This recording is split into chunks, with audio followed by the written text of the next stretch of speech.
अपने आत्माओं उसको इस दुख के डरते हैं, गर्भ में माया त्यागी कि मैं इस संसार के चक्कर में नहीं पड़ूंगा, अपना मोक्ष कराऊंगा। मोक्ष बालकों का खेल है। घर से उठ गया आकाश, पिछले संस्कार से उसमें इतनी सिद्धि थी, आकाश में उड़ जाता था। आकाश में उड़ गया, आगे जाके धरती पर टिकना तो पड़ेगा, आकाश में कितने दिन रहेगा, रोटी भी खानी है, आगे नहाना धोना भी होता है, फिर वहां पृथ्वी पर फिर गिरा वापस।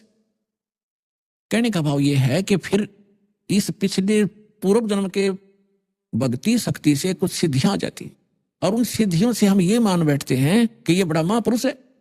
सिद्धि तो इस प्राणी का सबसे बड़ा दुश्मन है, अरे इसके लिए ये, इसी के कारण ये सब ऋषि और महर्षि प्रसिद्ध हो रहे थे।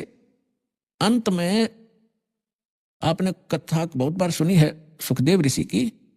ये ऋषि महर्षियों में जाता था, इसका बड़ा सत्कार करते थे, स्वर्ग लोक में जाता था, वहां भी इसको विशेष आसन दिया जाता था, बड़े महापुरुष हैं।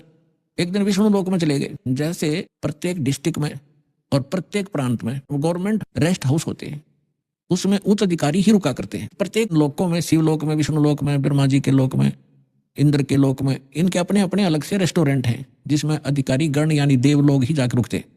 तो ये पहुंच गया वहां पर सुखदेव ऋषि विष्णु जी के लोक में। उस रेस्ट हाउस में जाने लगा, सामने खड़ा था गेट कीपर, उसने रोक दिया, ऋषि जी रुको। कहा जी बोलो, आपका अपॉइंटमेंट लेटर दिखाओ, आप कौन हो, किस रैंक के हो। क्या मतलब कि आपका गुरु कौन है?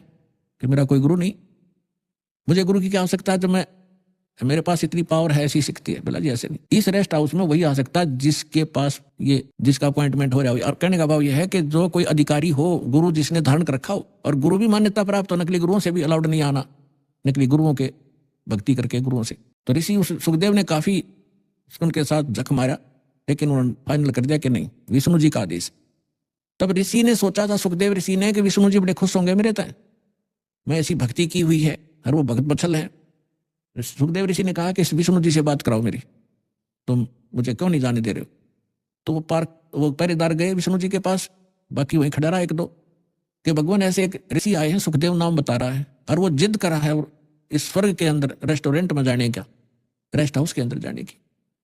तो विष्णु जी ने पूछा फिर आपने मना क्यों किया? कि उन्होंने बताया कि उनका गुरु नहीं है कोई, निगुरे हैं, वो अधिकारी नहीं, और आपका आदेश है कि जो निगुरा व्यक्ति हो, जिसका गुरु नहीं हो, इसमें अलाउड नहीं है। आदेश दो भगवान, क्या आदेश है आपका? कि बिल्कुल ठीक है, नहीं जाना चाहिए। अब वो जिद कर रहा है कि मैं भगवान से बात करके ही वापस जाऊंगा, नहीं तो यही बैठूंगा। तो भगवान विष्णु ने आए बाहर। अब ऋषि जी ने सोचा तो यूं था कि विष्णु जी बड़ी शाबाशी देंगे मेरे को, और ये सोच रहा था कि पहरेदार गेट कीपर ये मुझे जानबूझकर हरास कर रहे हैं, विष्णु जी तो आते मुझे सीने से लगाएंगे, भगत वत्सल भगवान है, सतो गुणी है। जब भगवान विष्णु ने आकर पूछा कि ऋषि जी